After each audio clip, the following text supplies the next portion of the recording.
Upper Peninsula, Michigan is, it's a little bit on the fringes. A lot of, rocky granite outcrops and spectacular terrain. Great for all kinds of sports, but definitely makes it great for snow biking. Marquette, Michigan is a really interesting town and somewhat of an oddity for this far north in the Midwest. We have, the brew pubs, very unique restaurants.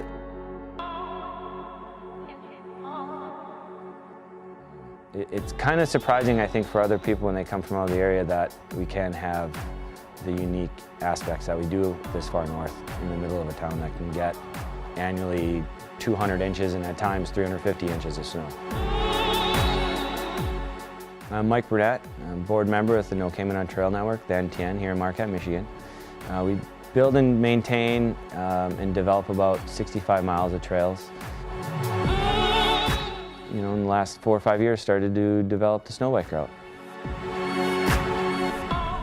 We've got plenty of cold air in Michigan and Upper Michigan. The weather plays an important role in UP sports. TV6's Mike Ludlam tells us how a couple of bicycle motocross racers put the winter months to good use. Literally, I was like 10 years old with a BMX bike with a snowplow on it. It's really cold.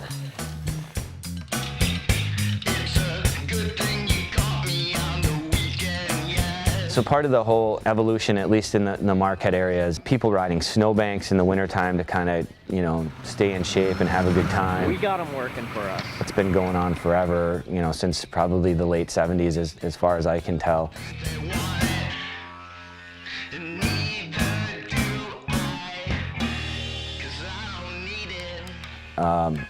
In my life, in my world, probably through the mid-'80s, trying to become a better BMX racer, it kind of evolved into packing down like a pump track.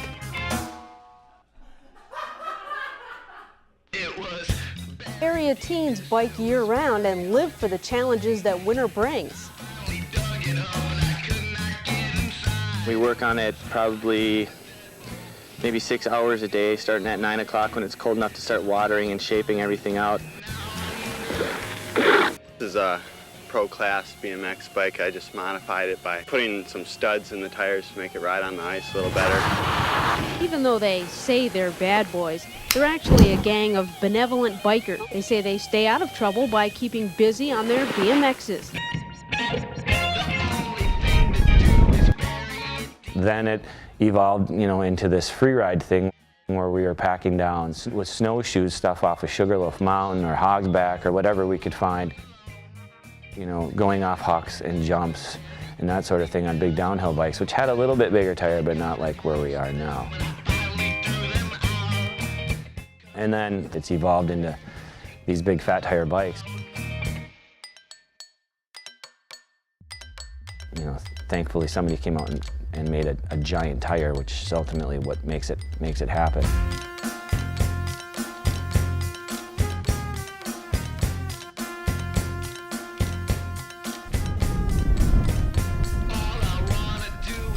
And while the weather's been pretty nice around here lately for outdoor BMX biking. Make a face into the camera. Ready to ride. How would I film for a while? Those are pretty good gloves.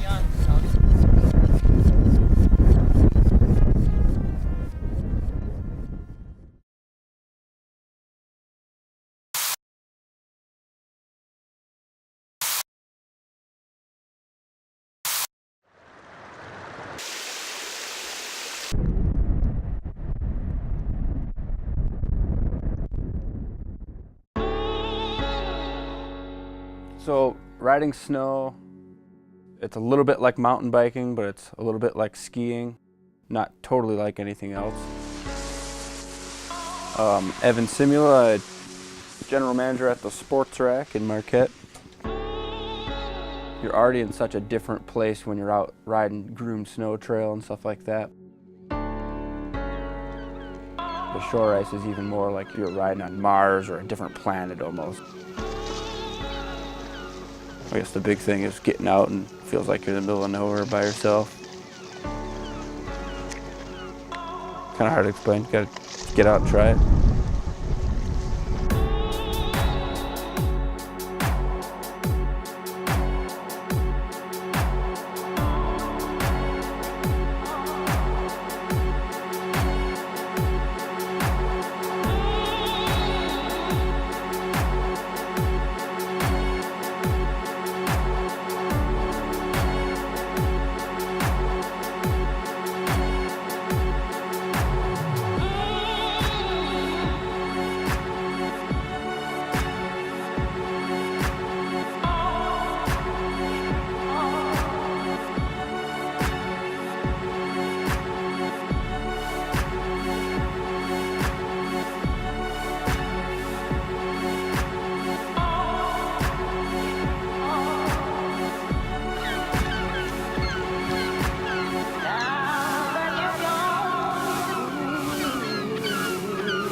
So we have the shore ice riding. We've got riding on all the hiking trails around here that people are snowshoeing.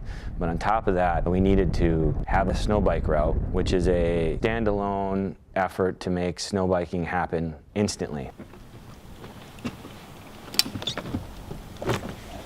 Long ago, before the left and right stereo, there was a princess and a dragon, and well, the princess had no idea the dragon was the dragon, but all the while they were pen pals.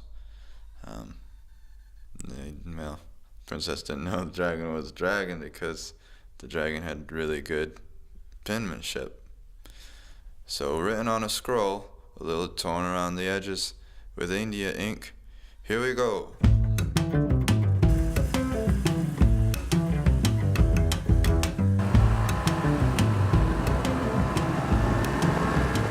So Marquette having a lot of snow and a really great outdoor culture, it just made a lot of sense to kind of have one of these bikes, and a lot of other people were, I think, feeling the same way, and they started to really sell.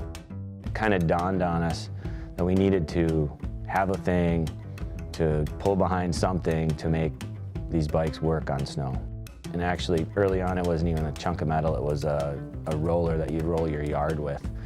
Filled it with the beet juice. Apparently beet juice doesn't freeze, but it also doesn't prevent somebody from stealing it from the trailhead. So that groomer was gone.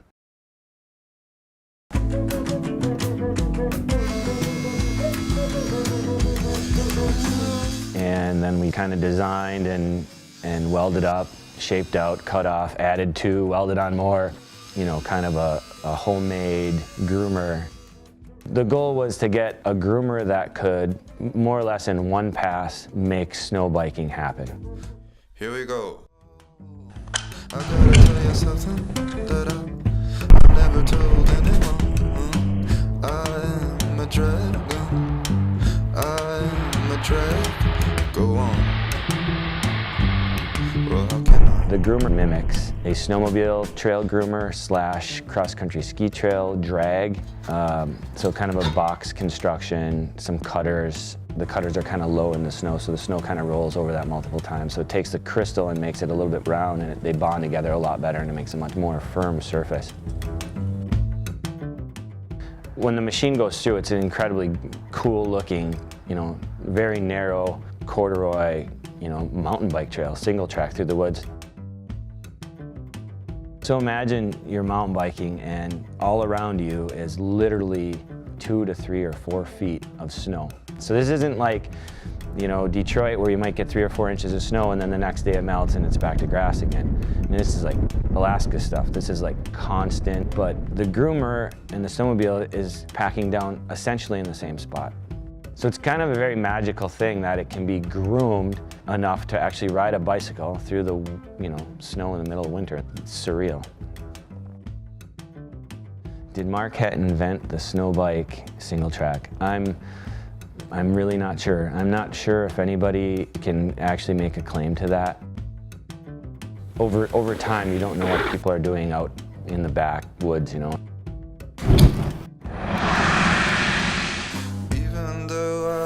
Through the smoke doesn't mean I made the fire.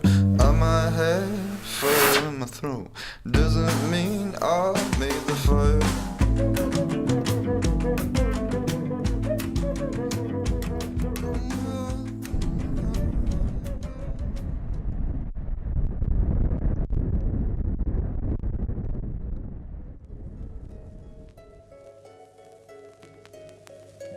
So the progression of our sport, the future of our sport, as far as I'm concerned or we're concerned in the Marquette area, I think you're going to start seeing a little bit more of a jump into the freeride aspect of the sport, kind of a more aggressive aspect to the sport coming soon.